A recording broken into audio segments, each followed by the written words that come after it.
Why do we get goosebumps? Hello, curious minds. Alright, let's switch things up today. Picture this. You're walking down the street on a chilly autumn day and suddenly a cold breeze hits you. Instantly, your skin goes all bumpy. You look down at your arms and think, why on earth do I look like a plucked chicken?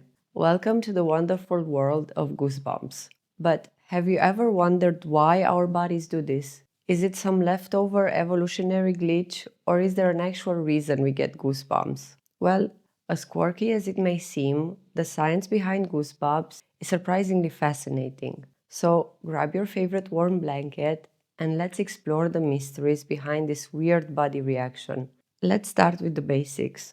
Goosebumps, also known as piloerection or cutis anserina, if you want to impress your friends, happen when tiny muscles at the base of each hair follicle, called arrector pili muscles, contract. This contraction causes the hair to stand up straight, resulting in those familiar little bumps on your skin. This response can be triggered by cold temperatures, emotional reactions like fear or excitement, or even certain memories. But what's going on underneath the surface to make this happen? Goosebumps are part of the body's fight or flight response, which is controlled by the sympathetic nervous system. This system is like the body's alarm bell.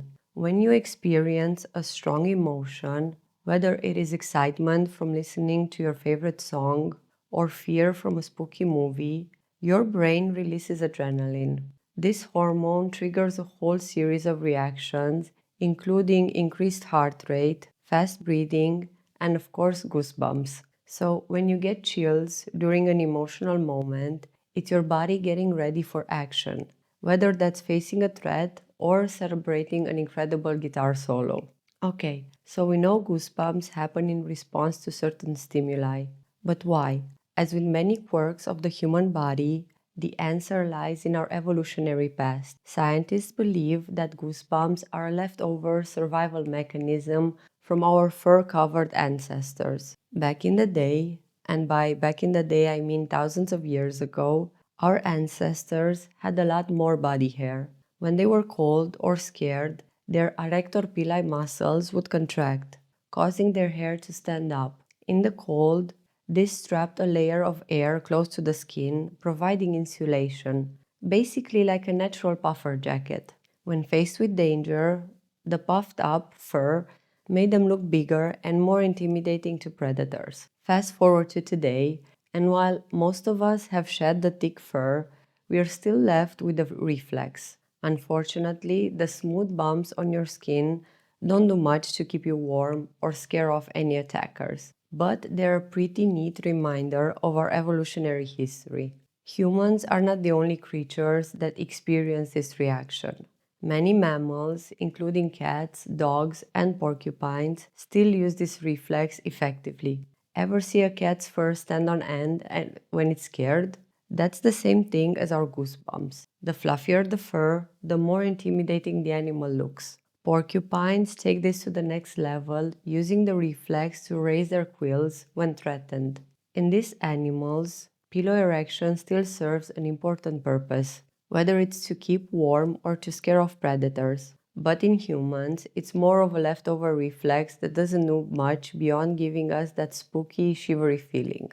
Now, here's something cool and kind of weird. You've probably noticed that goosebumps don't just show up when you're cold or scared. They also happen during moments of intense emotion. For example, when you hear a powerful piece of music or experience something truly awe-inspiring.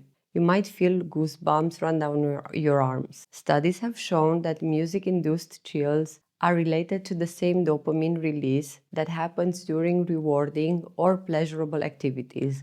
This means goosebumps are part of your body's way of processing intense emotional reactions, whether it is fear, joy, or nostalgia. So, the next time you get chills listening to your favorite song, you can thank your ancient fight or flight response for that special little thrill. If you're someone who seems to get goosebumps at the drop of a hat, you're not alone. Some people are more sensitive to emotional stimuli than others, meaning their bodies are quicker to respond with goosebumps. This could be due to differences in brain activity, especially in areas linked to emotions and sensory processing. People who experience goosebumps from music or other emotional experiences tend to have stronger connections between these parts of the brain. So there you have it. Goosebumps are a quirky leftover from our fur-covered ancestors, triggered by everything from cold weather to powerful emotions. They might not keep us warm or scare off predators anymore, but they are a neat little reminder of how our bodies evolved to keep us alive. That's it for today's episode of Midnight Question. I hope you enjoyed our deep dive into the bumpy, goose-pimpled world of human reflexes. Got more curious questions that keep you up at night? Drop them in the comments, and maybe we will explore them in a future episode. Until next time, stay curious and maybe keep a cozy sweater nearby. I am Mari, and this is Midnight Question.